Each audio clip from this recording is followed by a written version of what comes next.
The bank called me at 17 minutes past 2 on a Thursday and said, "Mrs. Calloway, your husband is in my office with a woman who looks exactly like you, and they're trying to withdraw $590,000 from your account." I was standing in a hardware aisle, holding a coil of rope I no longer needed. But I answered out of habit. "That's not possible," I said. "Dean is in Charlotte. His brother is having heart surgery." The branch manager lowered her voice. "Then come right away. Use the side entrance. And don't call your husband. My name is Vivian Calloway. I'm 58. And for almost 30 years, I investigated aviation accidents for the federal government. Disasters rarely begin with one dramatic failure. They begin with small things people choose to ignore: a loose bolt, an altered log, a warning light someone decides is nothing. By the time a plane comes apart, the real mistake usually happened months earlier. Marriages fail the same way. You don't wake up one day and find a stranger beside you. It happens quietly. A door closes faster. A phone turns face down. You notice, but you tell yourself not to be paranoid. Because love teaches us to protect the people we trust, sometimes even from the truth. I drove toward downtown while the branch manager, Renee, a woman I'd known 11 years, stayed on the line. "Tell me what you see," I said. "Your husband is in his gray anniversary suit. The woman is wearing your cream coat and your pearl earrings. She's presented your license, your passport, and a doctor's letter claiming severe cognitive decline. Those pearls were my mother's, locked in our bedroom safe. What are they asking you to do? Transfer everything into an escrow account tied to Coastal Wing charters. Coastal Wing belonged to my son, Marcus." Something shifted in my chest. Until that second, I could still believe Dean had been fooled by a stranger. But my son's company wasn't a coincidence. It was a thread. And threads, like flight paths, always lead somewhere. I parked behind the bank 7 minutes later. Renee led me through a service door into a dim room behind a one-way mirror. Dean sat in a leather chair, calm, almost bored, a man who was supposed to be at his brother's hospital bedside, 300 miles away. Beside him sat a woman wearing my life. My coat, my pearls, my haircut, even the small mark near my mouth. Mine from a childhood bicycle fall. Hers painted on. She held her hands folded exactly the way I do when listening. Someone had studied me. Patiently, Dean rested his hand on her back and smiled at her with a tenderness I hadn't felt in years. The money hurt. The gentleness hurt more. On the monitor, the woman had signed my name 3 times, a good forgery. But she finished the last letter with a downward curve. I always lift my pen. Then Dean's phone lit up on the table. I caught enough of the message. "Marcus says the mechanic is getting nervous. Finish it today." A mechanic. My son's charter company. My money. My husband.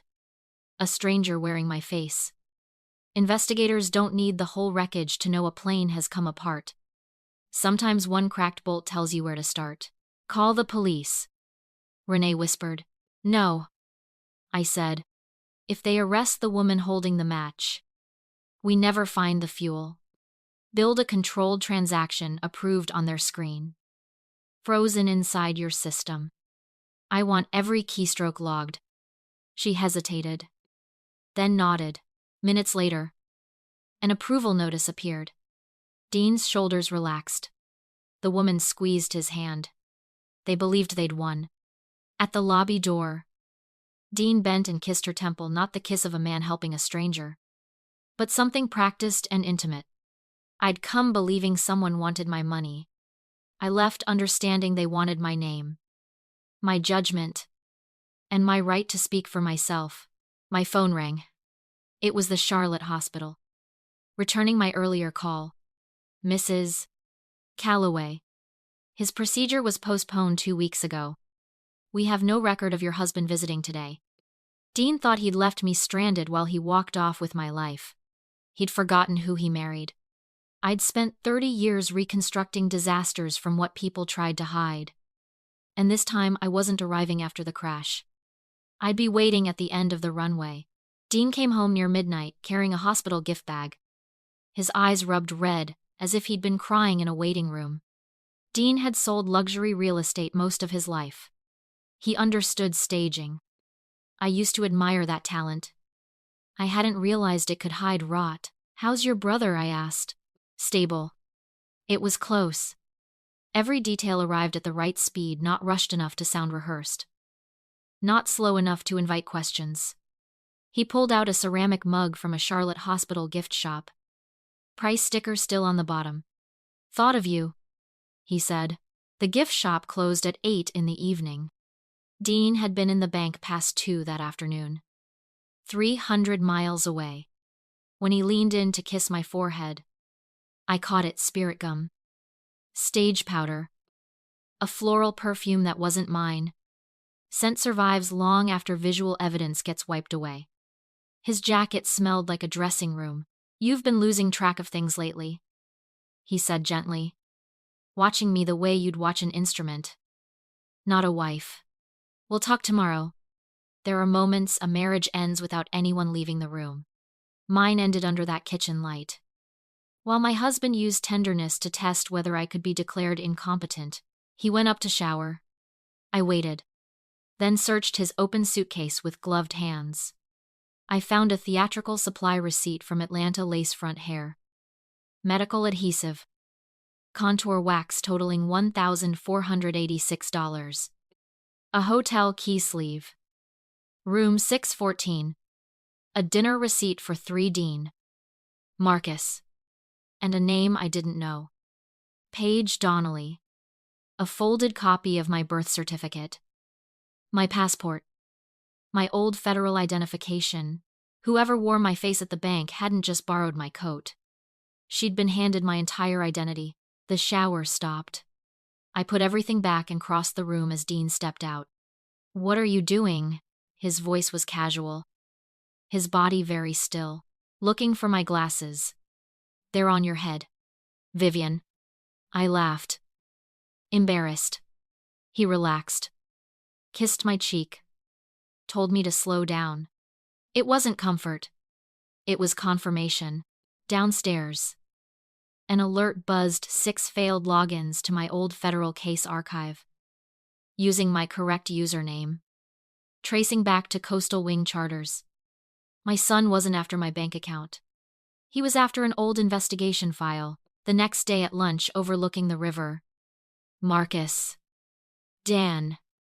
And Dean's brother Perry, who worked vendor relations at Coastal Wing and was supposedly recovering from heart surgery 300 miles away, slid a brochure across the table for a memory care facility upstate.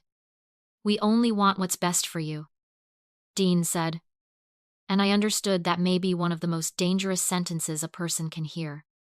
Because cruelty rarely introduces itself honestly, they listed fabricated incidents, an unlocked hangar. A confused phone call. A wrong turn I never made.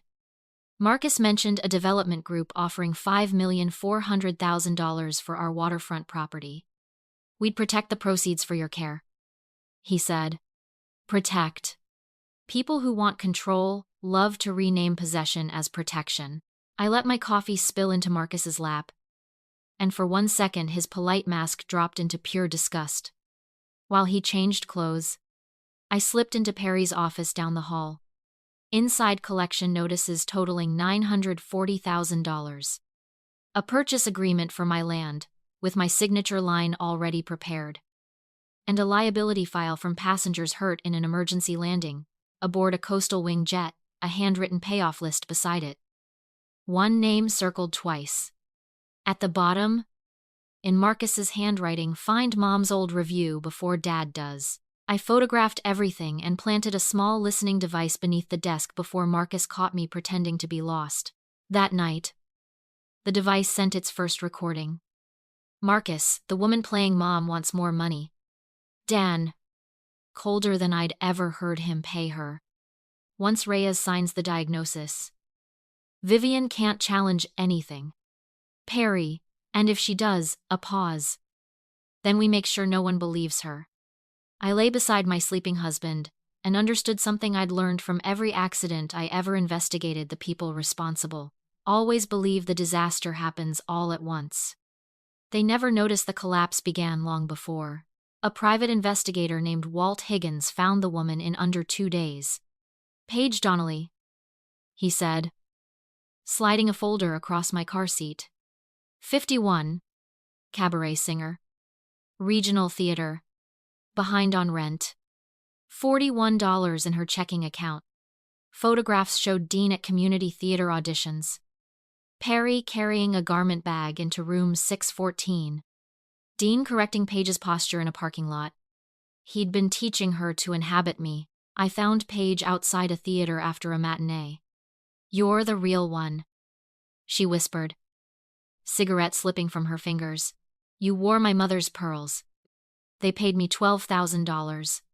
I owe rent. I owe people. I know what it's like to have someone take a life I built and call it necessary." I held out an envelope with $15,000. "There's $20,000 more when this is finished. A lawyer. And treatment, if you want it. Keep working for them. Send me everything they tell you. When you wear my face. You work for me now." She took it with trembling fingers. "There's a doctor. Raise. I'm supposed to fail memory tests as you. Tomorrow morning." They moved it up. "Marcus is panicking about old files.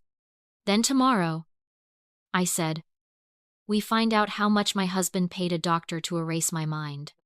Dean laid sweatpants and slip-on shoes across the bed before sunrise. Dressing a woman, he wanted to look helpless before she said a word.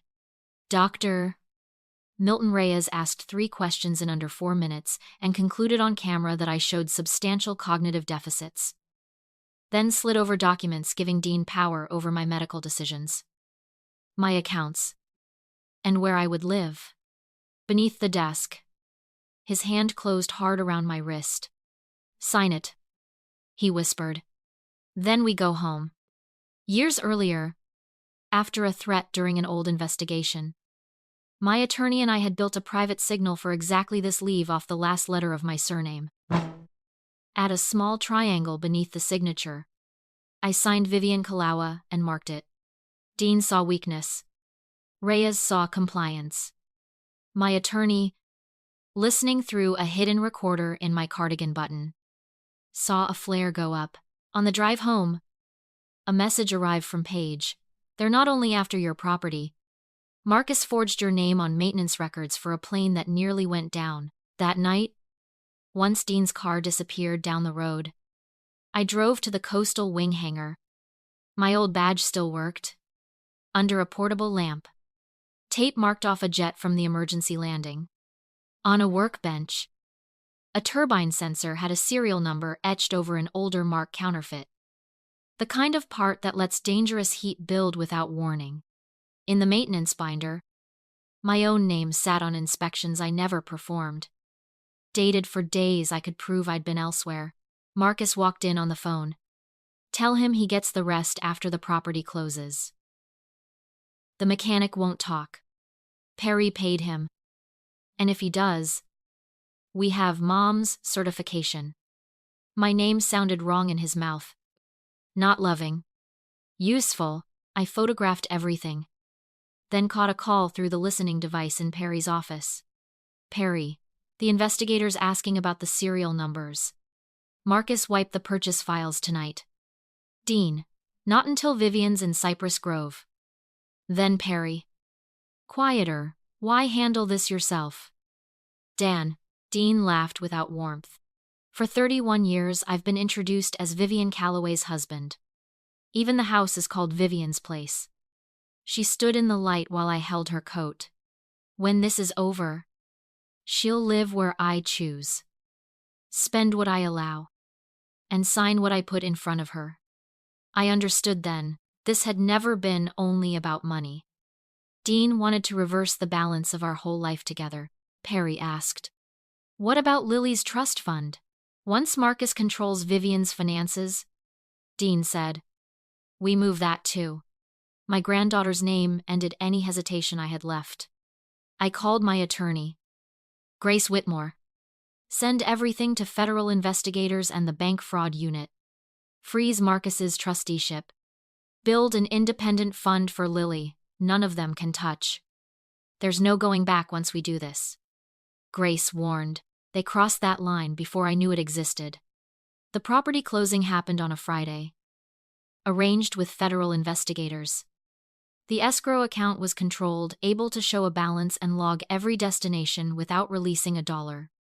Paige sat beside Dean in my coat and wig.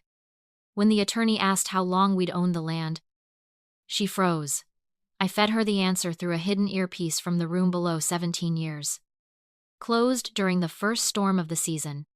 Dean tested her further, asking what we'd eaten the night we signed the original deed.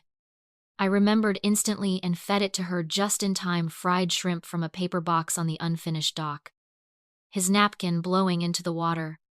His suspicion melted into satisfaction. He had no idea the woman he'd hired to replace me had just been saved by the memory of the woman he meant to erase. When the notary asked what control Dean would have over the funds, he snapped. She doesn't need to understand the banking. I hold power of attorney because she's been diagnosed with severe cognitive decline. On the record, he'd admitted the woman signing was, in his own words, incapable of consenting. The monitor showed a final balance of $5,400,000. Dean tried moving funds toward a private jet. Marcus wired 2 creditors. Perry put a deposit on a property overseas. Nothing settled. Every attempt revealed a hidden account investigators hadn't found yet. The next evening, Coastal Wing held a launch party inside the hangar I had built with my own hands. Paige stood beside Dean, introduced to investors as his brave, generous wife, while the real me was supposed to be sedated in a transport van heading upstate.